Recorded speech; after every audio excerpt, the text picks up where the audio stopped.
ఇక్కడికి వచ్చాను. ఆ రోజు కూడా గత ప్రభుత్వం నాడు నేడు అని చెప్పేసి గొప్పలు చెప్పుకుంటున్న ఆ పథకం ద్వారా కట్టిన రూములు అప్పటికి కూడా పూర్తి కాలేదు. 5 సంవత్సరాలు వాళ్ళు పేరుకు మాట్లాడుకున్నారు నాడు నేడు అని చెప్పేసి.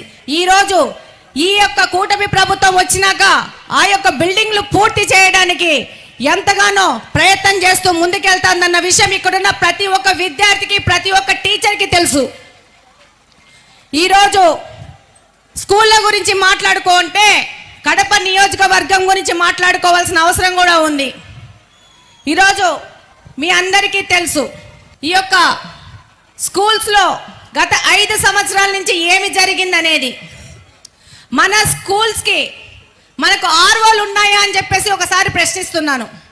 5 సంవత్సరాల క్రితం 25 స్కూల్స్కి ఆర్ఓ ప్లాంట్స్ శాంక్షన్ చేసి ఈరోజు అందులో 5 ఆర్ఓ